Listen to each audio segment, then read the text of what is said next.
कपड़े फटे फिर भी कमलनाथ की नहीं चली, रघुवंशी को नहीं मिला टिकट।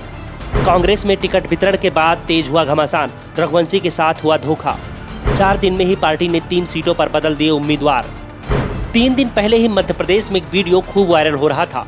वीडियो बीजेपी से कांग्रेस में शामिल हुए कोलारस के विधायक वीरेंद्र रघुवंशी के समर्थक और कमलनाथ के बीच बातचीत का है।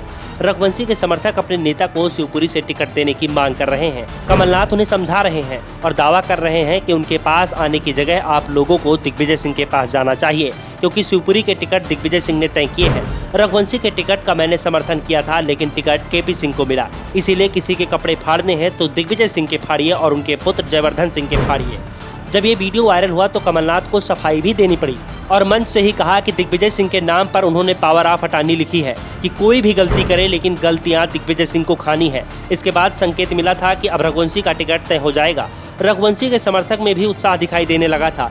दावा किया जा रहा था कि शिवपुरी और पिछोर दोनों ही जगह से टिकट बदला जाएगा। पिछोर से शैलेंद्र सिंह का टिकट कट जाएगा और केपी सिंह, जो पिछोर से 6 बार से लगातार चुनाव जीत रहे थे, उन्हें उनकी सीट पर वापस भेज दिया जाएगा। दरअसल ज्योतिरादित्य सिंधिया के शिवपुरी सीट से चुनाव लड़ने की संभावनाओं को देखते हुए कांग्रेस ने यहां अपने सबसे बड़े दिग्गज को पिछोर की जगह शिवपुरी से चुनाव में लड़ने के लिए उतार दिया था। वैसे केपी सिंह भी पार्टी के इस फैसले से खुश नहीं थे, लेकिन बेमन से वो चुनाव लड़ने को तैयार हो गए। और जब कांग्रेस के 88 उम्मीदवारों की दूसरी सूची आई तो उसमें ये तो सच निकला कि पिछोर से उम्मीदवार बदल गया है। लेकिन केपी सिंह को कांग्रेस ने पिछोर से उम्मीदवार नहीं बनाया, बल्कि अरविंद सिंह लोधी को चुनाव मैदान में उतार दिया है। इसके पीछे सबसे बड़ा कारण ये माना जा रहा है कि शैलेंद्र सिंह पिछोर के जातिगत समीकरणों में फिट नहीं बैठ रहे थे।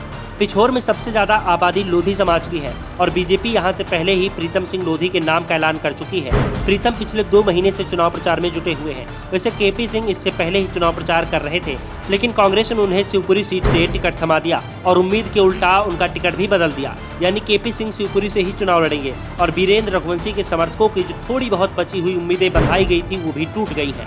रघुवंशी बीजेपी छोड़कर टिकट के लिए कांग्रेस में आए थे, लेकिन अब वो कहीं के नहीं रह गए हैं और अपना गुस्सा अब दिग्विजय सिंह और केपी सिंह पर निकालते हुए दिखाई दे रहे हैं। कांग्रेस ने जो दूसरा टिकट बदला है वो भी ग्वालियर रीजन का ही है। दतिया से कांग्रेस ने सबसे पहले अवधेश नायक को उम्मीदवार बनाया था। दरअसल यहां बीजेपी के दिग्गज नेता और गृह मंत्री नरोत्तम मिश्रा को घेरने की कोशिश में पिछले 5 साल से दिग्विजय सिंह जुटे हुए हैं और इसी के चलते अवधेश नायक को बीजेपी से कांग्रेस में लाया गया।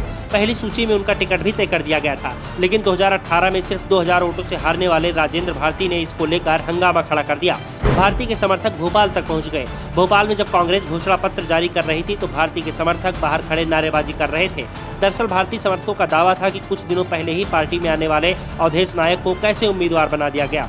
बाद में पार्टी ने अवधेश नायक का टिकट काटकर अब राजेंद्र भारती को टिकट दे दिया। इस तरह से पहली लिस्ट में गोटे गांव से विधायक व पूर्व विधानसभा अध्यक्ष एमपी प्रजापति का टिकट काटकर शेखर चौधरी को प्रत्याशी बनाया गया था। अब फिर प्रजापति को टिकट दे दिया है। इसके पीछे दबाव की राजनीति को सबसे बड़ा कारण बताया जा रहा है। प्रजापति के समर्थकों ने उग्र होकर विरोध तो नहीं किया, लेकिन कांग्रेस हाईकमान तक ये मैसेज जरूर पहुंचा दिया कि बीजेपी के नेता उनसे संपर्क कर रहे हैं। बीजेपी का टिकट तैयार भी है। ऐसे में अब फैसला कांग्रेस और प्रजापति को लेना है। अगर कांग्रेस टिकट नहीं बदलती तो प्रजापति पार्टी बदल सकते हैं, जिसके बाद कांग्रेस ने प्रजापति को रोकने के लिए उन्हें टिकट दे दिया।